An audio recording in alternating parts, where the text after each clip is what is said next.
Hey friends, happy Halloween and welcome to episode 4 of the Solving Problems podcast, where we help you use story to reach more people and grow your church. If we haven't met, my name is Jonathan Carone. This week, I'm joined again by Drew Powell from Crosspoint Church in Nashville, Tennessee, where Drew is the creative arts pastor. If you want to know more about this podcast or have a question for us, you can go to solvingproblemspodcast.com. You can also reach out to me on Twitter at Jonathan_Carone. You spell that Car1, Carone. So at Jonathan_Car1. Now it's time for our weekly disclaimer. We are not a StoryBrand sponsored podcast, and we do not work for StoryBrand. Don Miller and the Building a StoryBrand podcast are both incredible, but they are not affiliated with this show. Instead, StoryBrand certified guides like myself and Drew, Wes, and Kyler, we're independent contractors who have gone through extensive StoryBrand training to help organizations just like yours implement the StoryBrand framework. If you don't know what the StoryBrand framework is, I suggest picking up Building a StoryBrand by Donald Miller. You can get it on Amazon, you can get it on Kindle, wherever books are sold. And the reasoning, the psychology, and the basis for everything we talk about on this show is covered in depth in that book. For today, if you're like most churches, you struggle with how to best communicate what's going on in your church and have it connect with the people you're talking to. Maybe you're standing on stage and giving announcements and you've watched people just check out and start looking at their phone and flip through Facebook or Instagram instead of listening to what you're saying. Or your church has put on this great event and you know it would help people, but no one showed up and you're trying to figure out why. Regardless of the event, you know how hard it is to promote your events and how frustrating it is when people don't listen. In today's episode, we're going to give you a couple tips on how you can reframe your event promotion in a way that grabs people's attention, connects with where they are, and moves them to action. So let's go ahead and bring Drew in and we'll get started.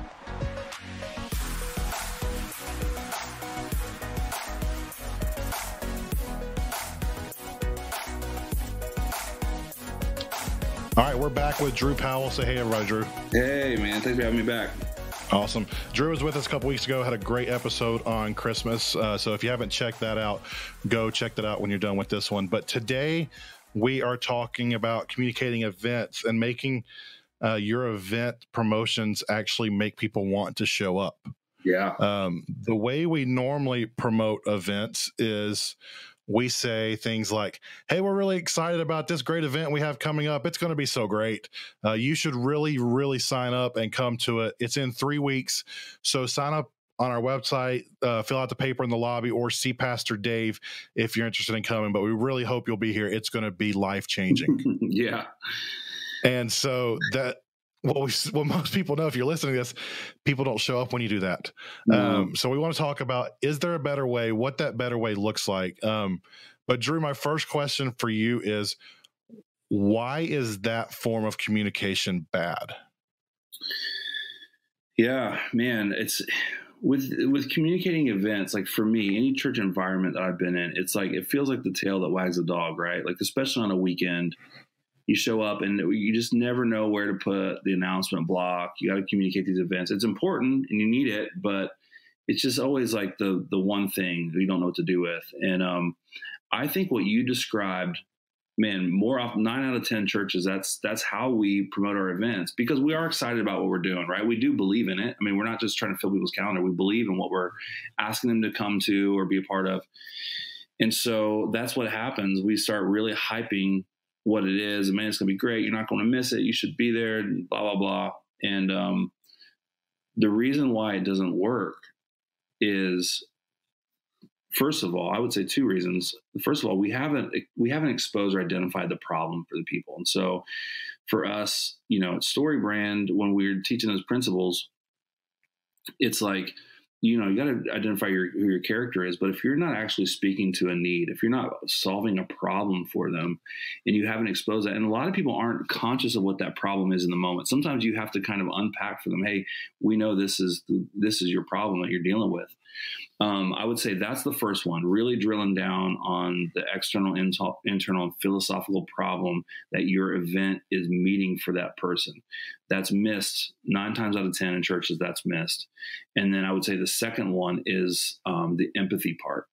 We typically kind of just jump to like, here's what we want you to do. And most of the time, and we always get better at this, the call to action usually is relatively clear. Like people say, well, we want you to sign up. Here's where you go. We get all that right. But we don't empathize with people as far as what we've seen work, what they're actually going through. I mean, the only place we're supposed to talk about ourselves when it comes to Story Brand is when we get to the authority and the empathy. Here's what we've seen work, and then we understand. We get. I mean, that's really the only time we should talk about ourselves. And so we've tried to discipline ourselves at Crosspoint to really not even hype the event that much. Like craft an announcement, craft a social media copy, whatever it is around. What if you just talk about them the whole time outside of what we've seen work for people? That's really good. And another thing that I found that what we do is we set up our church or our event as the hero of the story we're trying to tell. Yeah. This event's going to be so great and you shouldn't miss it. Right. We're the hero. Well, I have a lot of other things going on. Right. Kids have soccer, or it's been a hard week and I don't feel like going out another night, or all these other things. So in the story that I'm living throughout the week, yeah, man, I don't have time for another hero to come in and be a part of that. And so when we don't set up people's problems, no, or when we don't speak to their problem, like they don't care. Right. Yeah, you're 100% right. And I think where we're at right now, even in just church cultural history and also in church marketing, is because it's been years now. I mean, for the past really 15, 20 years, people are a little bit numb and will tune out the church marketing efforts now. I mean, we've heard, it's not the first time people have heard a pastor really, really hype an event. And they have some emotional baggage with that. I mean, that is not emotionally neutral for them. You can only say it's going to be life-changing so many times in a year before people start tuning that out. Right. And I see, these pastors, these communication teams or whatever, and it's almost, well, I just got to hype it more. This is going to be even better than next year. You're not going to want to miss this. And it's going to be amazing. It's going to be whatever. And you're getting a hype, and people automatically, even by the tone of the pastor in some cases, will tune it out because they're like, oh man, here we go, another hype thing. And so, and I'm not saying I'm fully against hype, but if you don't give, again, we always say when we're evaluating stuff, are we actually answering questions that people are asking? If not, first of all, should we even do this event? So like us at Crosspoint, we're not very event driven. We don't do very many events. And so most of what we're doing is we're communicating, getting into a group, or we're communicating a serving initiative or something. But we really kind of put it through the filter. If this isn't solving a problem for people, then we shouldn't do it at all, maybe. Or we really need to ask ourselves some hard questions, like what is the problem it's solving? Why do people care? And if you get to that pain point, now you got a much better chance of your event being successful. Right. And so we can do Bible studies. We can do all these events that we've always done in the church. But instead of just saying, hey, we've got a great new Bible study kicking off on Tuesdays at 10 for women.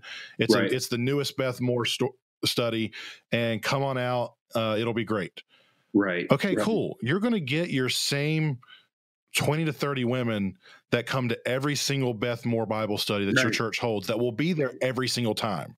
Right. Those people are going to be there no matter what you do.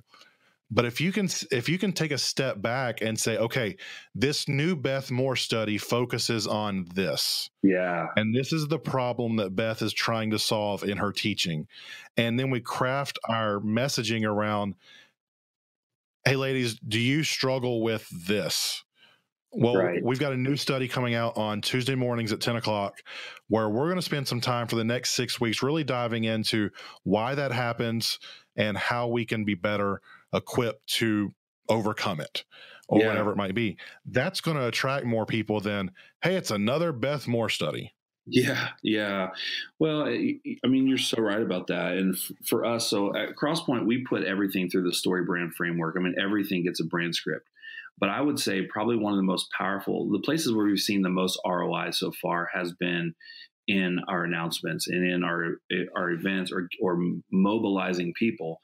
And it's because of running through the story brand filter, we've been able to expose some of the things. And so for me, I'm also part of the teaching team, one of the stage communicators at Crosspoint. And so I actually have the opportunity of not only crafting some of this stuff with my team, but also delivering, the communication.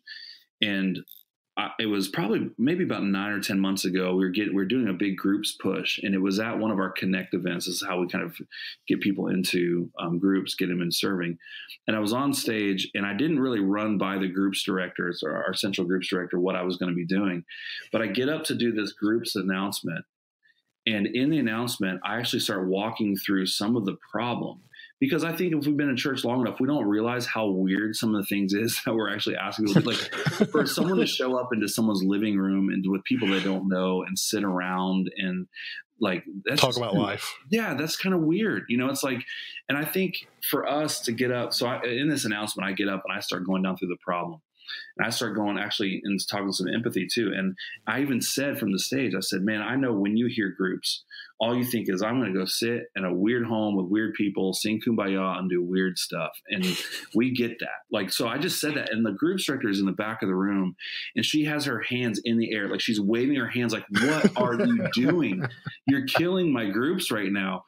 And so, but I just went into it. We get that. We understand. And you know what? That may happen. But we also found that when you find the right group, and it might take you a couple different times, but when you find the right fit, there's a good chance they're going to be your closest friends for life. And it's going to and I could physically see everyone in the room, like nodding their head up and down when I'm talking about the awkward part. Like I knew I was connecting.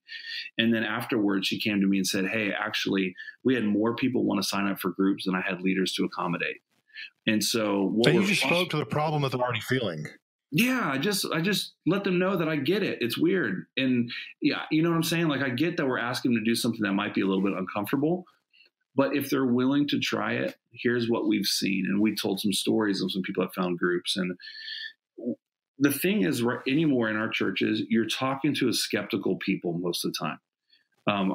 Just in our church culture, it is what it is. We can complain about it, or we can create great stories that help people overcome their skepticism. So they've heard all this before.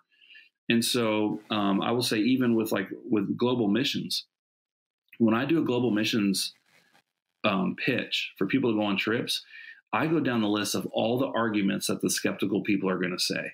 Because I want them to know I get it. I get them saying, why don't you just send money? Wouldn't it be more helpful just to send them the money instead of going and spending all the money on travel and all that kind of stuff? Like, I don't breeze through that. I address that. I address all the different things that they might be thinking. And we've just seen at Crosspoint our trip involvement go up because I help paint a picture for them of why we're actually going and how this is going to help them live different. So like for our trips, I just point blank say, hey, half of this is about helping the people, but half of this is because you need to experience something on the other side of the world so that you come back and you live different. So you can be a better husband or wife, or so you can be a better.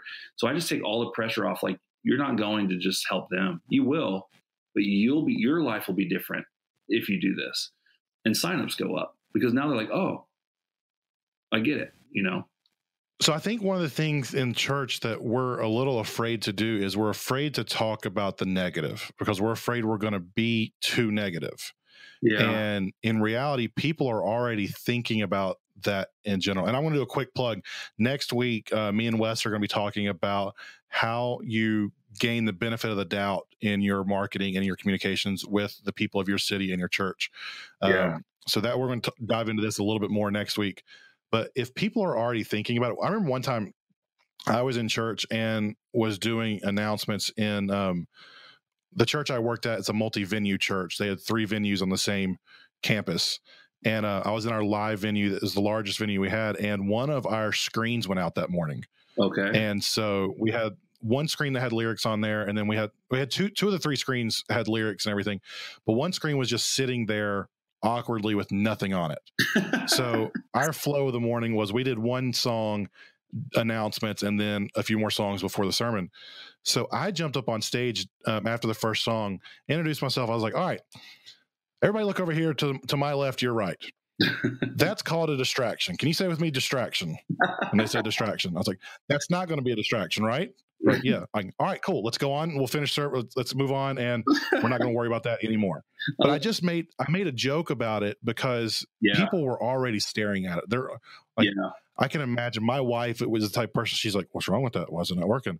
Right. Like, what is somebody going to talk about that? Like, why is it not there? And so if we just call out what they're already thinking, then it's like it takes the pressure off. It's like, all right, cool. Now I can actually think about the idea of joining a group or coming to this event or whatever it might be, because I know that you know my apprehension. Right. And at that point, okay, cool. Let's actually talk about what the event looks like, and I'll listen because my guard's not up anymore.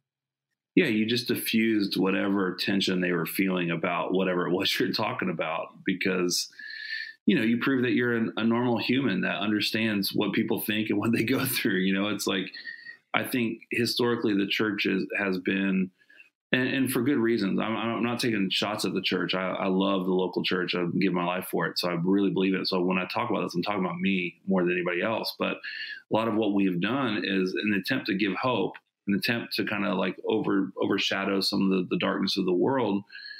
You know, we've not been willing to wade into a lot of, you know, a lot of those issues.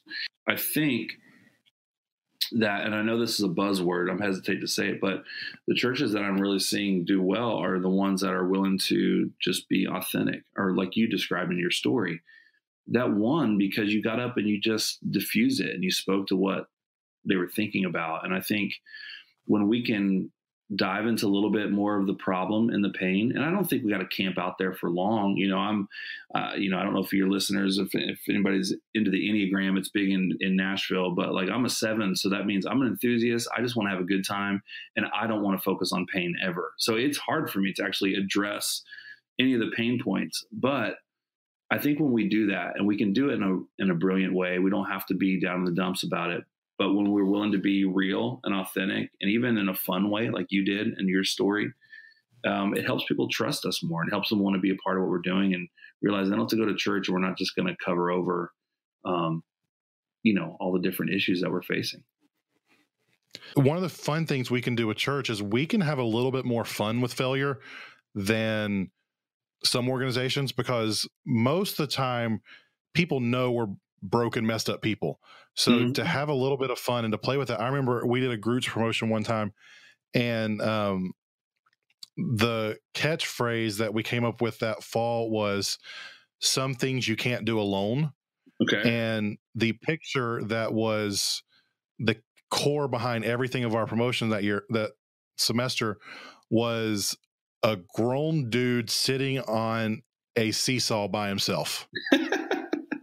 And he's just on the ground. I love that. And like, there's some things you can't do alone. No.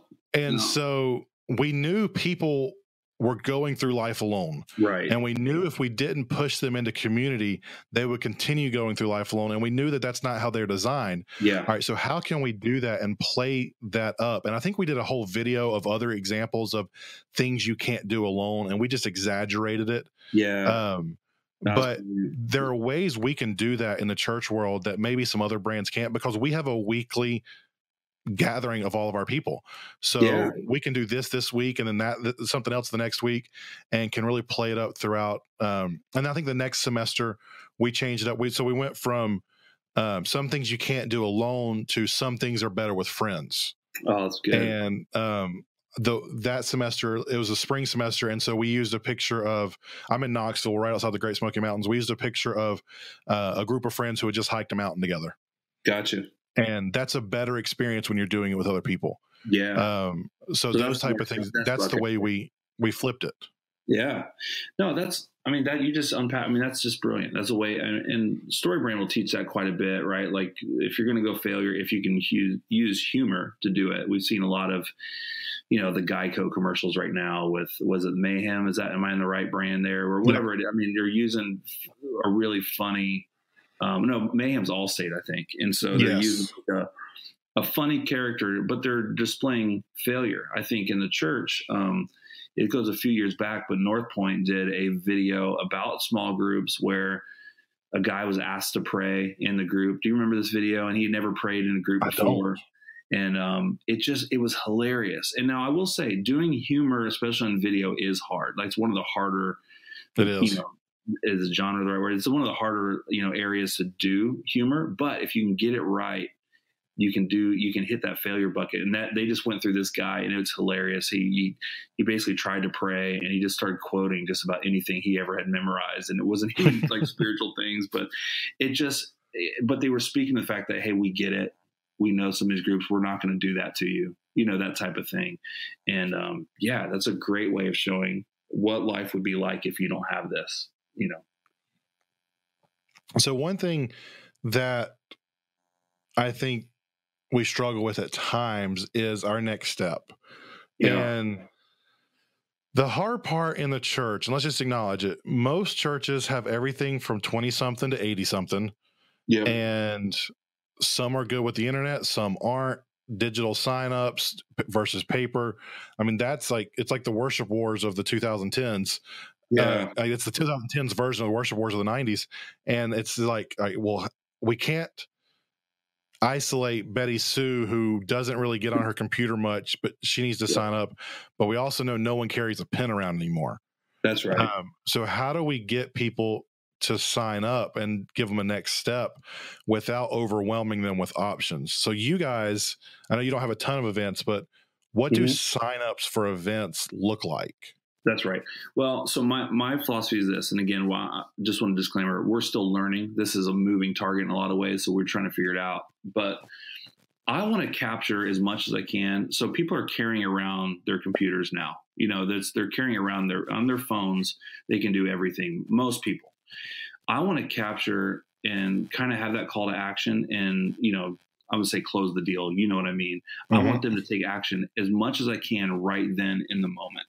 And I think for us in churches, again, a lot of us that are dealing multiple service, multiple churches, locations, multi-site, we're dealing on such a limited time budget that sometimes we're afraid to create some space and create some time in the actual experience or the program to give people an opportunity to engage then. And so what we've been experimenting with a little bit is if we have a call to action and there's something that they can do right then and it's on their phone, just to create, even if it's 15 seconds, 20 seconds. And I know it might be awkward for the stage host, but you can produce around that. You can do something in the room to give them some space. Hey, right now, while you're sitting there, if that's something you want to do, all you have to do is pull out your phone and you can text this, or you can scan the QR code on your program, or whatever your call to action in the moment. I want to get them right then, because the chances of them, by the time they leave, especially if they leave your property, the chances of them actually participating or signing up for that event just goes down drastically. You mentioned being on stage, being awkward while people were taking those 15 to 20 seconds to do something. I mean, standing on stage for 15 seconds and not talking while people are doing something feels like an hour. What do I do with my hands? Right. Are people looking at me? Is my fly down? Like, I don't know what's going on. Right. And you just get super self-absorbed and worrisome in those moments. But one of the things I used to always tell my team that is just kind of a mantra I had is that we take on the awkward so that other people don't have to. Yeah, it's good. And so if it's awkward for me, I'm okay with that, because at the time I got paid to be awkward, to feel awkward. But my goal was to set things up for other people so that they never had to feel that awkwardness, like not knowing where to go or things that are hard to sign up for. So if we can make it easier for them in the moment, I mean, it wouldn't take much to tell them, hey, while we do video announcements, go to our website.com/something. And we create the big thing in the church world the past year has been the hub. If we create some type of event hub or something that's a web, everything that we're doing this week lives on /this week or whatever it might be. And so if something during video announcements piques your interest, go ahead and sign up for it right then. And then let's leverage the fact that, hey, people are going to be checking Facebook and Instagram during video announcements anyways. Exactly. They're going to be on their phone. So if we can get them using our stuff while they're on their phone, then our chances of them coming to an event go up that much more. Well, you're so right. And there's technology now where if you can get people to opt into your app, you can push a notification in that moment that even pops up on their phone that they can hit that thing and it directs them right to where you want to go. I mean, there's ways to get them. What we've been experimenting with too is while we're doing the announcements, we actually will throw a QR code up on the screen that while it's on the screen, they can actually just point their phone camera at the screen. And so we're experimenting with that because with QR, are people starting to use QR codes? Because I know QR codes in America kind of died in 2012. if you start looking now, and again, I think the jury is still out on what the future of QR code is going to be. But with this last iPhone update that made it to where you can just literally point your camera at it and it launches whatever you want to launch. You've got so much flexibility. So you don't have to have the app anymore. I mean, the hard part is, and I know this is kind of sidebar, the hard part is we have to re-educate people a little bit. But if you start looking now, about all of your favorite businesses and all of your favorite brands are reintroducing QR code again. And I don't know, I'm not smart enough to know whether or not it's going to be a thing, but we've started experimenting with it again because it's so convenient and it's so easy. You don't have to text anything. You don't have to do anything. You literally just open your camera. You don't have to take a picture of it. You just point your camera at the QR code and it automatically launches whatever you want for them to launch. That's really good. So, I mean, at the end of the day, like as we close up, like the one thing to keep in mind when you're promoting your events is to make it about the person's problem. That's right. Take a few minutes and figure out what your event is trying to solve. That's right. There's a reason we call this podcast Solving Problems, because every single thing that we do focuses around solving the problems of the people within our church and the people we're trying to reach.